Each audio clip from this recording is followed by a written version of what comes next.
결론부터 말하자면 애플워치는 없어도 되지만 있으면 정말 좋은 기기임에는 틀림없다는 점입니다. 다만 아무리 가성비를 따진다고 해서 애플워치 3를 사기보다는 애플워치 SE를 구매하는 게 정신건강에 더 좋다고 생각합니다.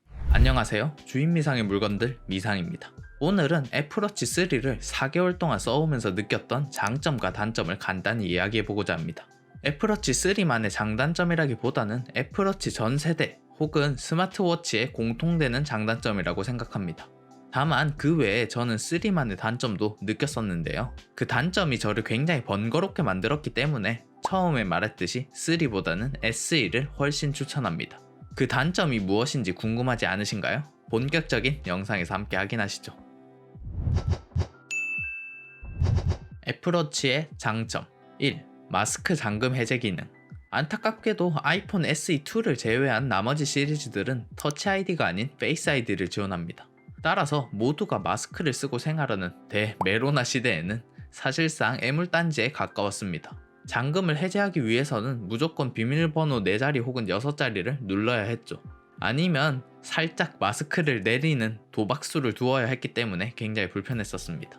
하지만 애플워치를 업데이트하고 나서부터는 이러한 불편함이 꽤나 줄었습니다. 왜냐하면 애플워치를 차고 있는 상태라면 마스크를 쓰더라도 잠금이 해제되도록 업데이트가 이루어졌기 때문입니다. 별거 아닌 기능 같지만 그 이전의 상태가 굉장히 불편했기 때문에, 그리고 생각보다 우리는 휴대폰을 자주 잠그고 열기 때문에 이 기능이 굉장히 편리하게 다가왔습니다. 현재 애플워치를 구매한다면 가장 유인이 되는 요인이 아닐까라는 생각이 들 정도로 유용한 기능이었습니다.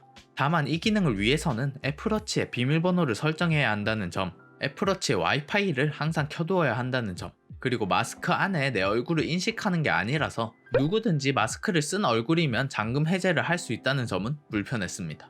물론 마지막에 보안상의 불편한 점은 누군가가 휴대폰의 잠금을 해제할 때 워치의 진동으로 알림이 가고 원격으로 휴대폰을 잠글 수도 있기 때문에 어느 정도 보완이 되지만 그래도 완벽하지 않아서 조금은 불안했습니다.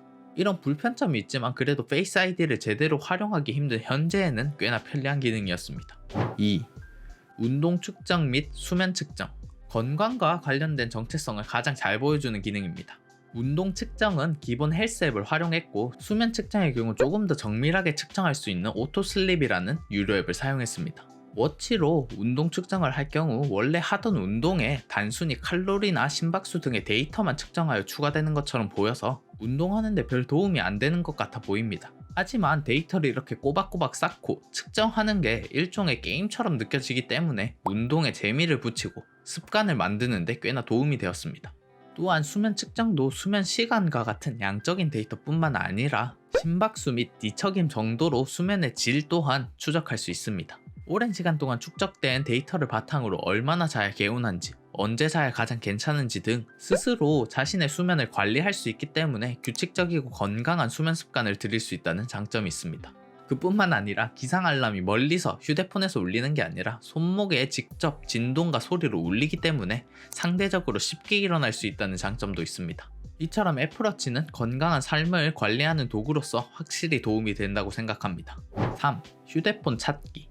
전화를 받는 도중에 내 휴대폰 어디 갔지? 라고 말해본 경험이 있는 저처럼 건망증이 있는 사람에게 이 휴대폰 찾기 기능은 정말 실용적으로 다가오는 기능입니다.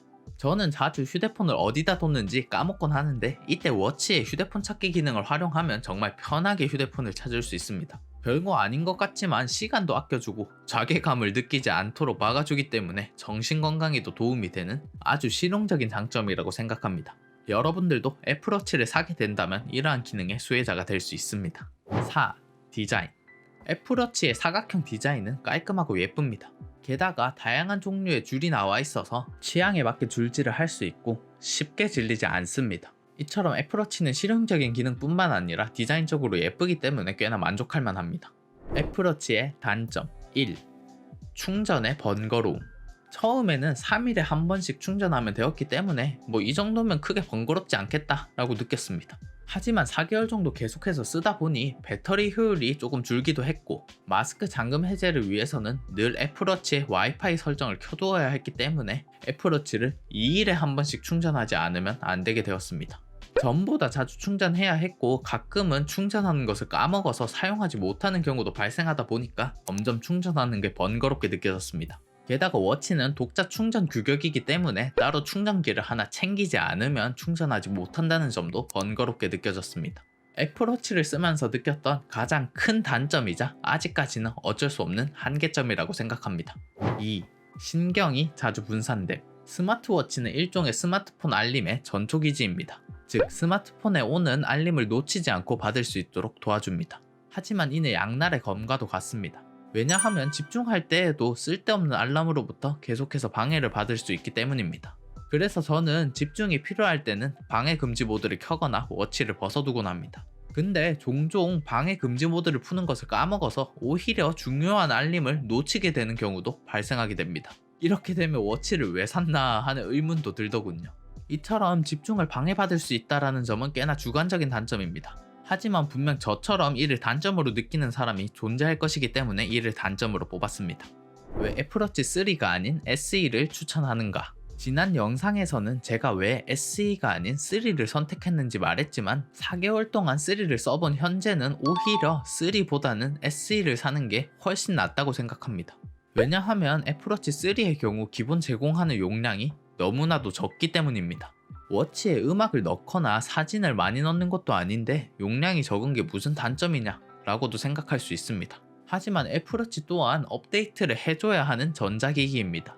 3의 용량이 업데이트 요구 용량보다 적기 때문에 업데이트를 하기 위해서는 무조건 워치를 초기화해야 하기 때문에 용량 부족은 큰 문제로 다가옵니다. 초기화하고 업데이트 하는데 시간이 굉장히 걸릴 뿐만 아니라 그 이후에 원래 썼던 설정 또한 초기화되기 때문에 이를 일일이 다시 설정해야 합니다. 애플워치 알림 설정이나 백그라운드 앱 설정 등을 일일이 다시 설정하고 워치페이스를 나의 입맛대로 다시 설정하는 등 사실상 업데이트를 하면 마치 새로 워치를 산 것처럼 모든 것을 다시 설정해야 합니다. 이게 한 번이면 그냥 하지 뭐 라면서 눈 딱 감고 할 수 있지만 여러 번 반복되다 보니 한 번 하기도 굉장히 번거롭고 부담스럽게 느껴지고 그러다 보니 자연스럽게 업데이트를 포기하고 미루고 방치하게 되는 일이 벌어집니다. 저 또한 마찬가지였습니다. 이 단점이 생각보다 치명적이게 느껴지기 때문에 돈을 조금 더 주더라도 용량이 더 넉넉하고 업데이트 시 스트레스를 덜 받는 SE를 구매하는 것을 추천합니다. 가격 차이가 어느 정도 나지만 그럼에도 불구하고 조금 더 편한 사용성 그리고 조금 더 얇은 베젤, 더 빠릿한 성능은 덤으로 얻을 수 있기 때문입니다. 저는 여전히 애플워치 3의 업데이트를 포기하고 있습니다. 엄두가 나지 않아서 그냥 쓰고 있습니다. 그러다가 이번에 새롭게 출시한 미밴드 6가 눈에 들어와서 이걸 하나 사볼까 생각하고 있습니다. 과연 스마트워치의 큰 단점인 배터리 타임을 극복한 스마트 밴드는 얼마나 유용할지, 또 아이폰과의 궁합은 어떤지 한번 사용해보고 영상을 만들어 보고자 합니다. 이번 영상이 여러분들에게 조금이나마 도움이 되셨길 바라면서 영상 마무리하겠습니다. 그럼 미상입니다.